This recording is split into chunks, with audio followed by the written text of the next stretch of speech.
But that's because he was just so used to his own world, and so that made me really like just it clicked for me, and I'm like, wow, like we as people are just so used to what we know and what we see, and that's just it.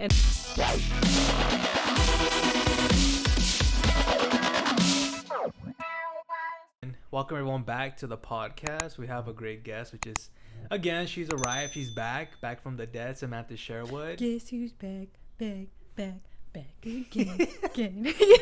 And she is back, guys. And this time we got some really good stuff to talk about from like a introvert extrovert dating relationship perspective, which I feel will help out a lot of people that is just trying to figure out their partner or how the dynamic works.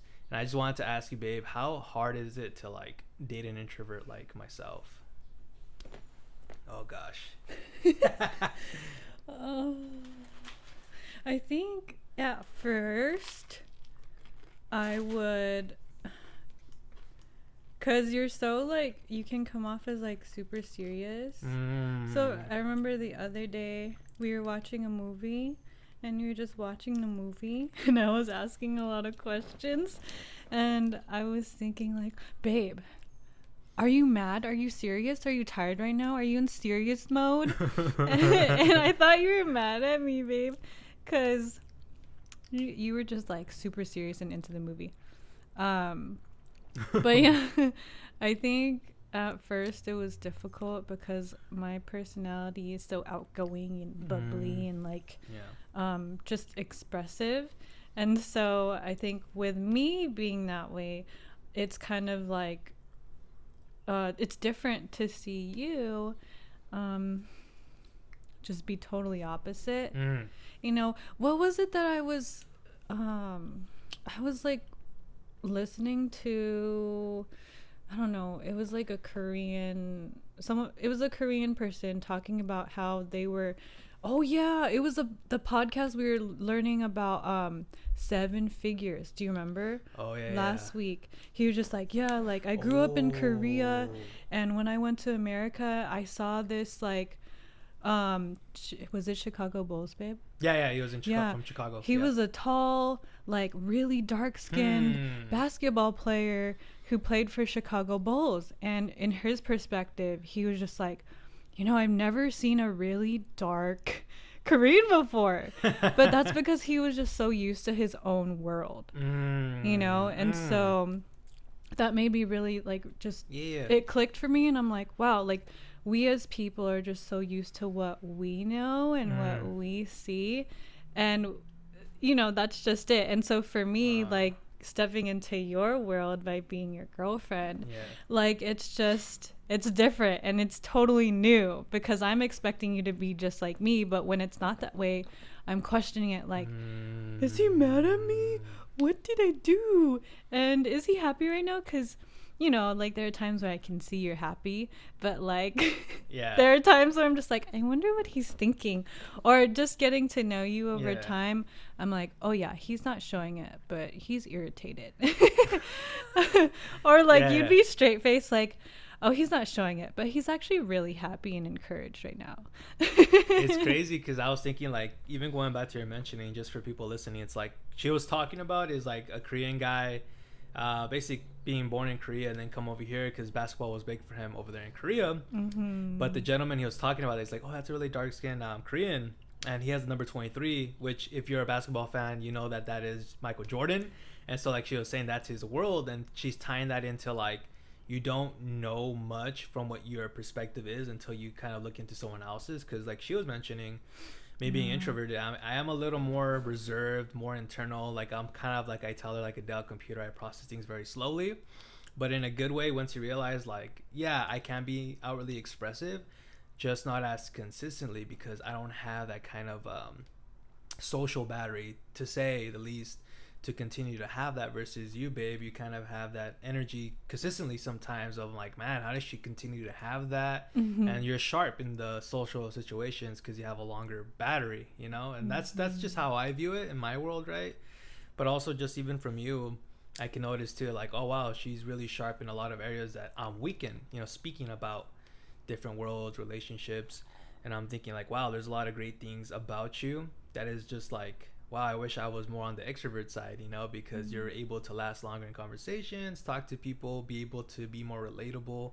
Because one thing I noticed about both of us, me being introverted, you on more on the extroverted side, even though you're like a mix of both worlds, like an ambivert, you're able to connect with people better because you have more of a, you can be on their side emotionally quicker.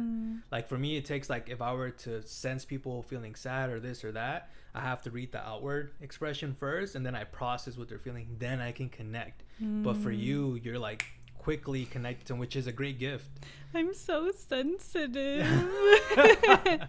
But even with people being more sensitive, if you are, that's a good thing, because you can relate to people on how they, on the feeling level, much quicker versus other people who, like me, can, it takes us a while. And so I tend to like try to figure it out and then feel it afterwards. But I think that's just what's crazy about both of us in this relationship, which is like yin and yang. We're both opposites, but we are able to make it work coming together. I think what I appreciate about you is like, I just have, you know, like, because I'm super emotional and super sensitive. And I think what I like is that you're the one that brings like the groundedness. And if I'm super emotional, you're able to like see through the emotion and not react. But I think that also comes with like you doing like the inner work for yourself of like, I'm not going to take this as offensive. This is something that they're going through, and I'm not going to internalize that, you know? And so, yeah, I think that's what I really like, is that you're able to not get offended or take it personal. I mean, of course, we all have like our triggers and stuff, but I feel like with us being so different, there's that balance. I can't even, oh my gosh. If we were both emotional, babe, like, be a disaster. I've been there. A very beautiful disaster, but a disaster nonetheless. Yeah. That's crazy. You know, just even going off of that, you know, it's crazy. Like, there's good and bad in both, because like you said, I can be grounded, level-headed, and be like, no, that's your emotions that you have to handle yourself, because in reality, I wasn't involved in that. You know, I didn't make you feel that way. It was something in your environment, you know, whatever happened during the day with whoever. And that's where I need to push myself away, because I had to learn and understand like, hey, I can't carry that with me, because then I get emotional, then I get sad, and it's not very healthy for me, you know, where I'm trying to go in my life, wherever that may be, right? Or any of the listeners too, in a similar situation. But with that being said, doesn't mean I'm a cold person or anything like that. It's just where everyone's built differently. And I feel like even according to the Bible, I even think of the scripture, and I think 1 Corinthians 12 about like the body, everyone has a different place in it. People that are biblical or not, it's like, it's talking about, hey, the ear is not as important as the leg, the foot, the hand. Everything plays a role. And why I'm trying to transition into that is because Sammy has certain gifts that I don't have, and same vice versa, but we all play a role together to kind of cooperate and work together. And so that's very key in this relationship, even trying to be rooted in God as well, as we both try. But even for our listeners that aren't on that level of like, and it's not even like saying in a competition way, like, oh, you're not on a spiritual level. It's like, even if that's not something you're on that path of, it's something you can also apply it to your own life, you know, that's not really on the spiritual side. You know, you could be like, no, me and my boyfriend and girlfriend, or girlfriend and girlfriend, whatever it is, you can apply it to the relationship if you like, you know, those standards that God has built for us. But going off of that, is also, there's a flip to it, you know. Just because I can be able to be grounded more, I can also be very cold quickly, which I have to have a balance where I'm like, okay, you know what, I gotta be more loving, because I need to feel this person, I need to empathize. You know, empathy was a focus for me to work on a lot, because I didn't do that. And you can attest to that. Like I'll be cold sometimes, and not because I'm not naturally like that, but because I didn't have good self-control in that way of like noticing and being aware of it. Like, oh, maybe I need to like step back, recharge like an introvert, and then be able to be there emotionally for you, or realize like, hey, I need to be more loving, you know, not too cold, you know. So there's a balance to everything. And like you said earlier, if we're both emotional, then there's no balance, you know. Both partners will be way too emotional, and we wouldn't be right in the middle, kind of thing. You were, yeah, you know, our relationship, it took some work, but I feel like every relationship takes some work. And like, just because we're so different, it's cool because we're becoming more well-rounded people because of each other.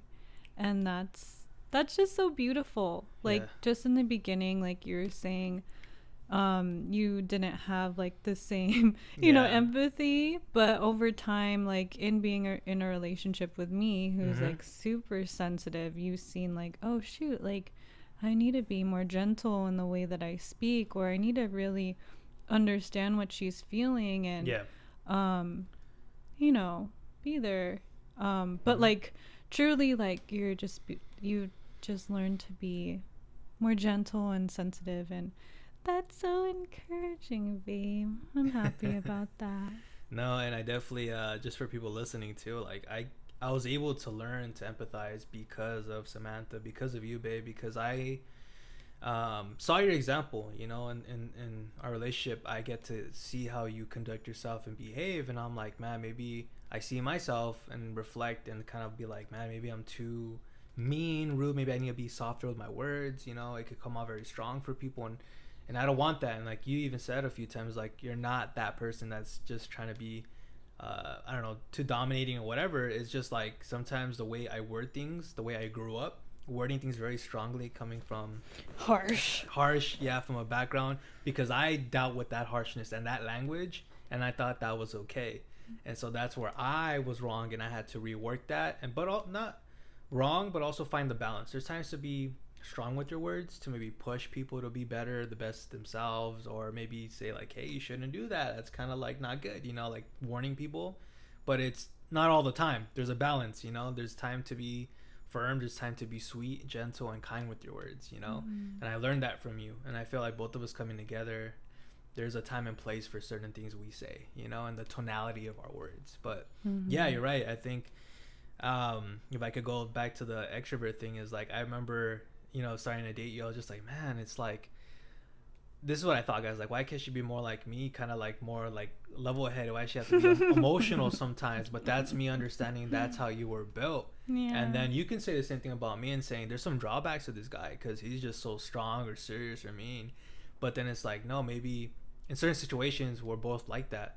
But instead of seeing it as a negative thing or complaining about it, the way I saw it, you know, is like, hey, how about we both, well, this is what I'll get to next because I'm kind of excited. What brought us together and these two differences is communication. Yeah. Communication was like that thing, that's that glue that stuck us together and made us realize, oh shoot, if we don't talk about these things or be transparent, Yeah. we're gonna fall short in a relationship, whatever area it can be, whether it's gonna be talking about our feelings, our struggles, whatever. If we don't do that, then we're gonna hold things in, and then we're not gonna share it. And when you don't share things with each other, that's when the problems happen. You're like, oh, are you keeping secrets, insecurities, all this craziness? But when you're transparent, you prevent the enemy from getting into your relationship. Yeah. And yeah, go for it. Yeah, like I agree. Like, because we all have triggers, and these triggers come from like, and some things that happened in our childhoods, you know. And so you weren't like, if I'm triggered by you, it's nothing that you intentionally did to hurt me that made me feel hurt. It was just a past experience that I've been through that kind of just came up again, and that triggered like, oh, feelings of whatever, insecurity or I'm not loved or abandonment issues, to each individual, you know. To each his own is what I'm saying. Yeah. But in like sharing that with you, like, hey, like I felt triggered when you said this or you did this and it made me feel this way. You're able to kind of enter into my world and understand where I'm coming from. And then I even learn in our relationship, what does it mean to truly love one another through that, you know, like us communicating openly about our triggers, and then seeing how we can adjust a little bit, you know, to make that person feel more loved, but also recognizing for ourselves, like, I'm taking responsibility for what I need to work on in my heart to heal those things, but also my partner is like also helping me by being patient with me every time those triggers come up, or even adjusting to like communicating more, or like acknowledging like, hey, sorry I missed your call, or sorry I didn't acknowledge your text message or something. Yeah. You know, I was thinking of you're saying like love takes patience. I thought of 1 Corinthians 13 verse 4-7 is like, love is kind, love is patient. You know, the list goes on for that if you guys ever want to look into it, but like that's what it's a part of. You know, you have to be very patient in the love, and it's just very sacrificial as well, because it's a give and take. You know, I have to hear you out, you have to hear me out, and I'll be like, you know what, I need to work on myself. You know, if I always think like it's her fault, and that's just me lacking patience to process what she's feeling and understanding, then it's my fault. You know, and then vice versa for you is like, maybe I have to understand or meet him where Peter's at and what he's feeling and stuff like that. That's where the patience comes, even though the most challenging thing about a relationship is like, I feel like I'm saying it a bunch of times, patience, but that's what it comes down to. Because there's moments where, like you said, there's triggers or even insecurities because we maybe failed to communicate, or we were impatient and we chose to like, I'm not going to say anything, I'm not going to communicate, and then that's where we mess up, and there's like these little arguments that is not necessary. You know, we could be enjoying our relationship and more, but I think it's good that you mentioned that. And I just wanted to ask you, I know I remember doing it's crazy, like we did a podcast many months ago, and I wanted to ask you, what do you feel like is different since we did that podcast in our relationship? Like, how do you feel like it's improved since then, which has been like, what, 3-4 months ago? We did a podcast 3 to 4 months ago. Yeah, it was a while ago. Babe. Or was it beginning of the year? You have better memory. I'll just say that, guys. She has the best memory in the relationship. Yeah. What have we grown in? If you hear me chewing, I'm eating chicken bake. It's a chicken bake from Costco. Shout out. Costco. You know, when you were sharing love, 1 Corinthians 13, you said love is patient, love is kind. I thought of love holds no records of wrongs. Enjoy the chicken bake.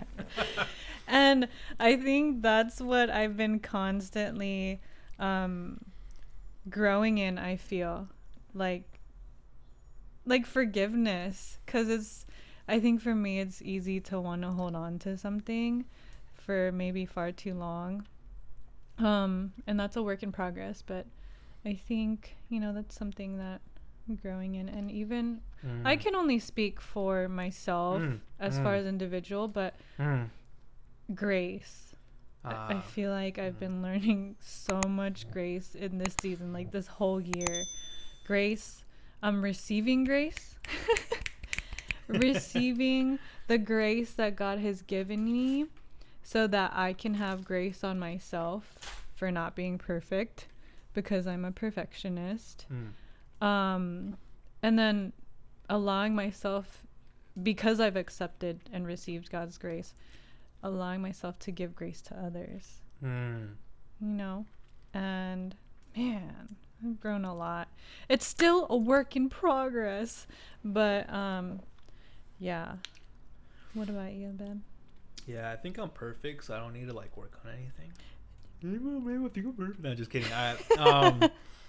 No, I think since then, man, I definitely want to say thank you for helping me grow as a man of God too, and just as an individual, because just to share with you guys, not just, I mean, involving the character too, is just like she helped me learn how to save my money. That was a big thing, you know, towards a maturity of trying to not spend as much or be as, you know, just learning to be more frugal.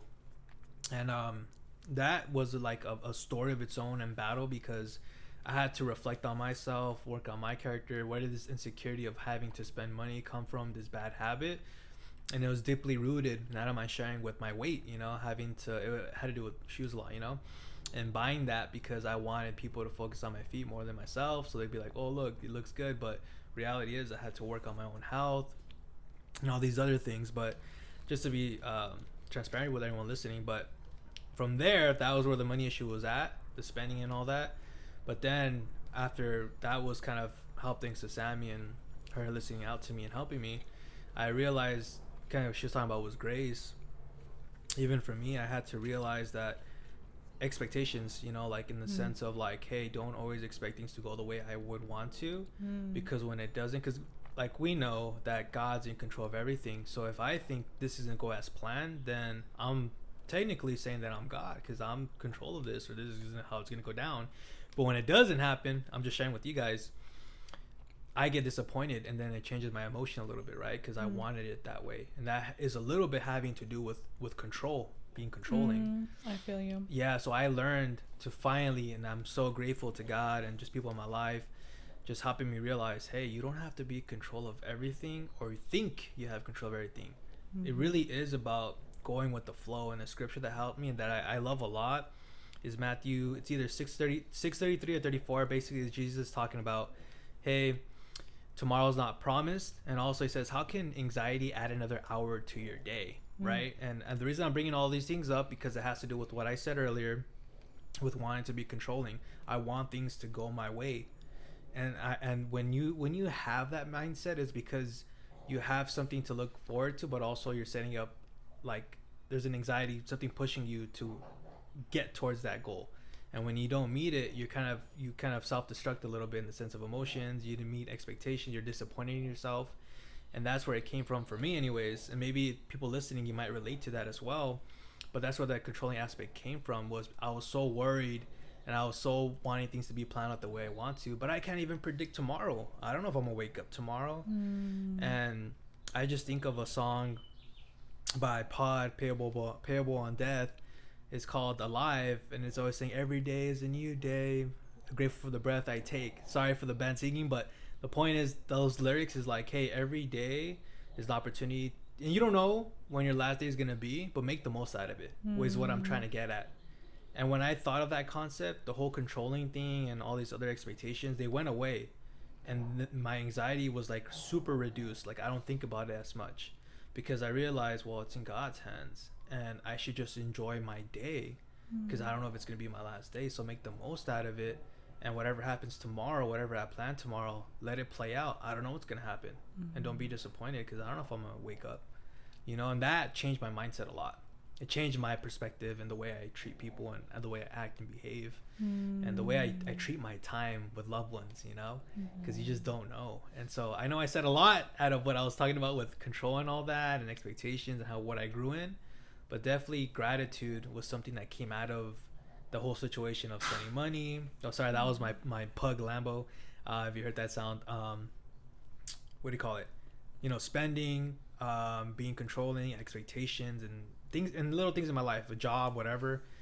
Gratitude came out of that because I trusted God at the end of the day. And that scripture in Matthew 6, like, you don't know if tomorrow's gonna happen, so don't stop tripping about it, you know? Yeah. But yeah, to answer your question, yeah, that's what, I know I said a lot, but that's what, for me, I felt like God has taught me since the last podcast, which is a while, you know? And I'm just like, whoa, I look back retrospectively, I'm like, a lot has changed.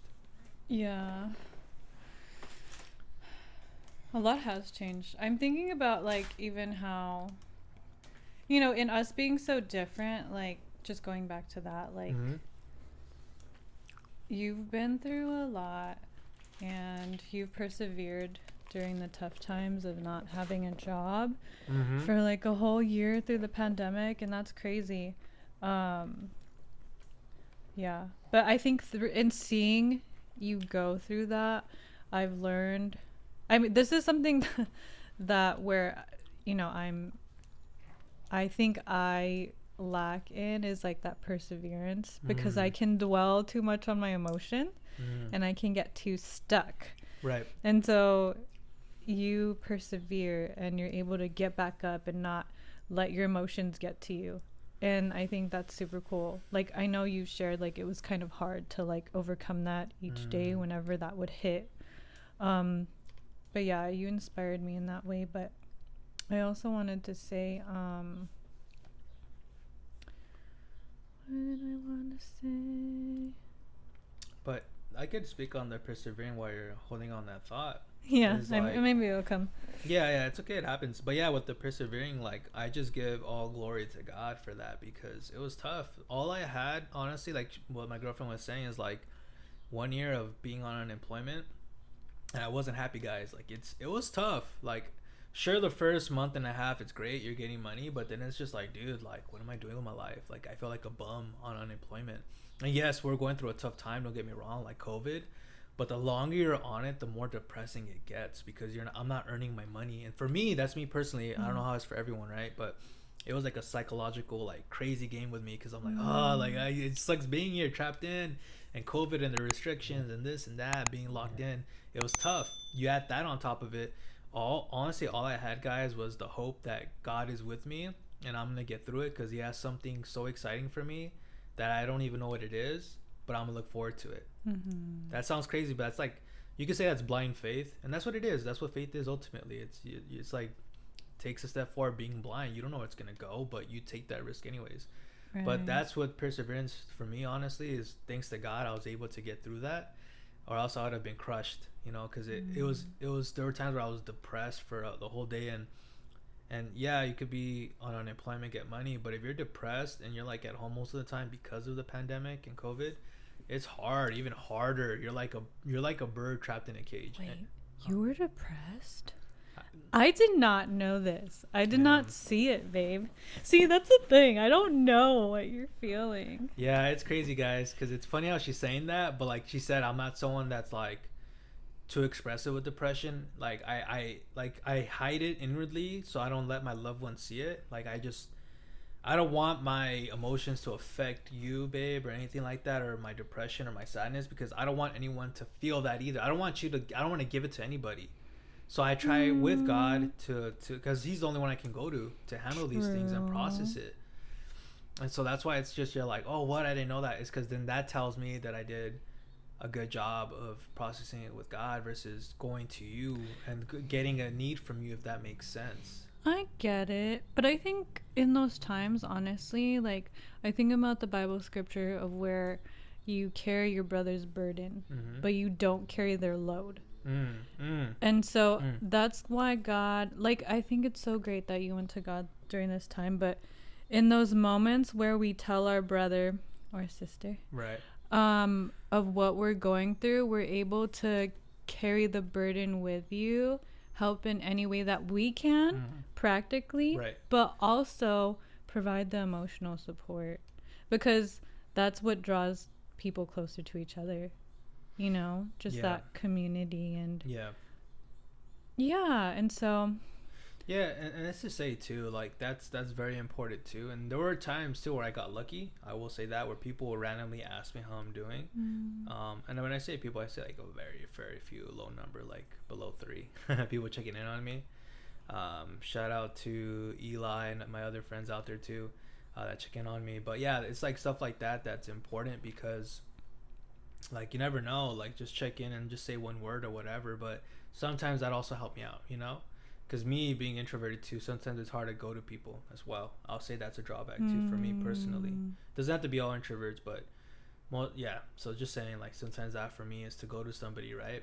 But if they come to me and ask me randomly, then I'm like, oh, I'll open up and say whatever I have to say, like I'm depressed and this and that, you know, because it's different for everybody. Everyone, sometimes they need someone to randomly ask, and sometimes they have no problem going to someone to let them know what they're feeling, you know, being expressive.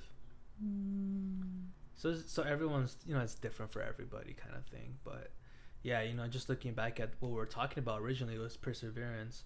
Like if you really think about it, like I couldn't do it by myself. I take no credit for it. Like a lot of people also that reached out to me, you know, randomly, and that encouraged me and that kept me moving. But definitely the thought and the hope in God, like whatever He has planned for me, is what kept me going forward, because I don't know what's gonna happen, you know. But I just had this thing like, no, keep going, something good's gonna happen. And it did. Because crazy thing is, guys, like when I received like ultimately my last check from unemployment, that's when I got hired for a job.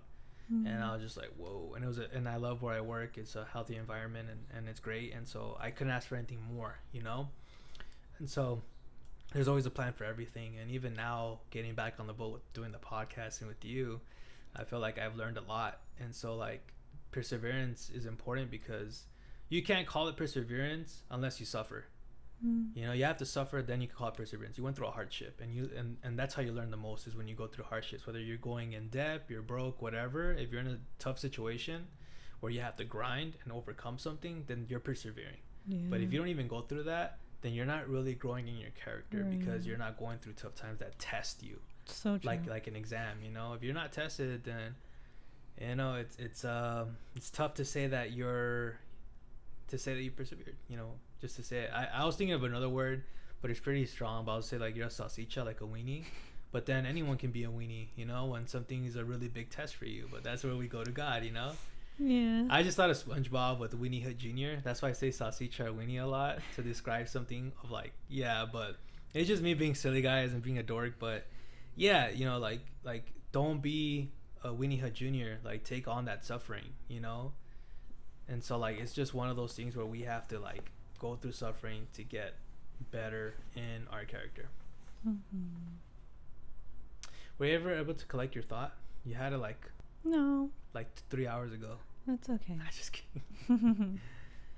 But it's crazy, babe. I'm just thinking of how far we've come, and just even sharing the information too on like introvert, extrovert kind of stuff. Like, it's crazy, you know, it's crazy. And hopefully people listening, hopefully we didn't come off strong or anything like that. Hopefully we were just transparent. Rude. Or just you. Nah, just kidding. You're not. But like, hopefully we were just being ourselves, you know, like so you know, like we're transparent, keeping it real basically. And you know, if there's anything that you feel like we are too strong in, guys, let us know. But we definitely come with a good heart to like keeping it real, being honest, and letting the truth be out there, even though the truth can be strong.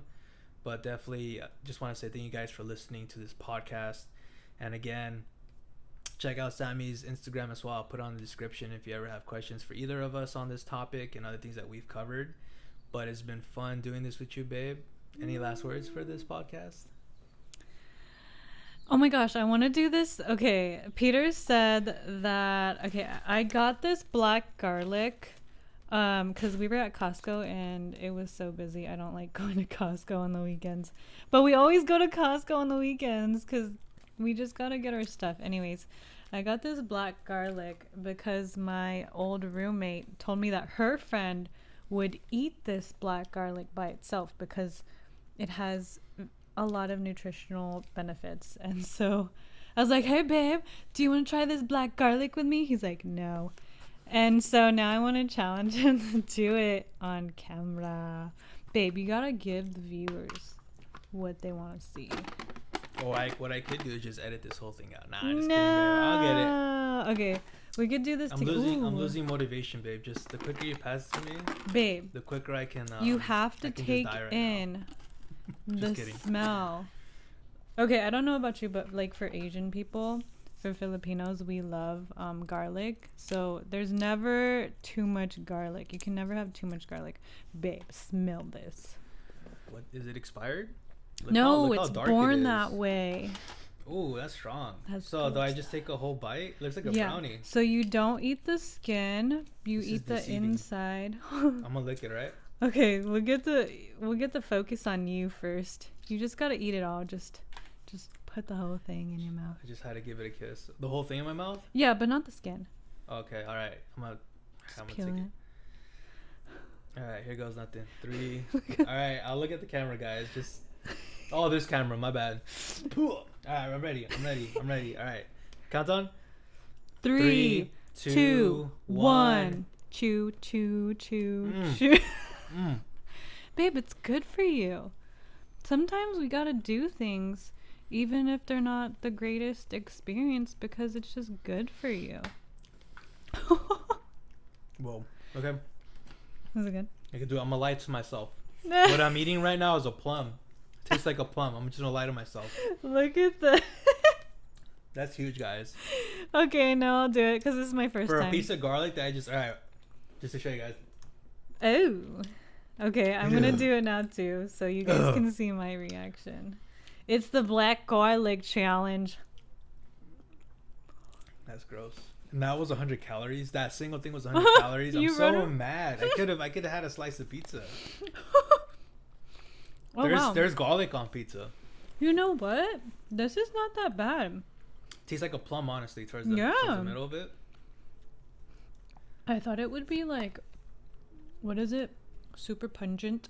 Maybe for the listeners, you can like ship some of those black garlics out before they expire and see if you do the challenge. This was not bad at all.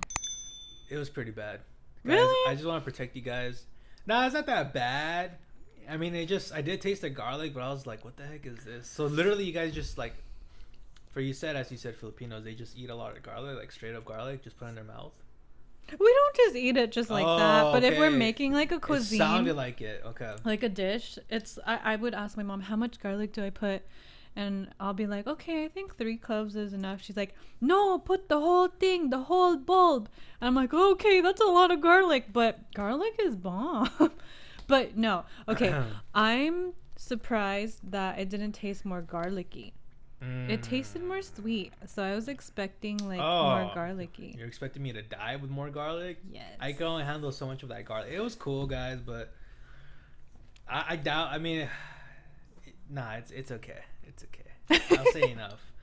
But that should be wrapping up for the podcast, guys. I want to play this song. Oh, jeez, Louise. Wait, no. Outro. Better not to if it's a song, because I don't want copyright.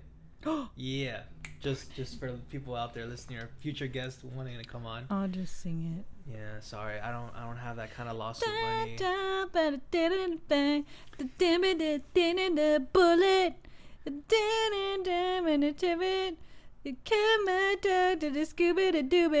There it is. Whatever you guys can guess that in the comment section, let us know, whether on Instagram or social media or on YouTube. Please let us know. And let me know if Sammy, I'll give a hint if she should try out for the band.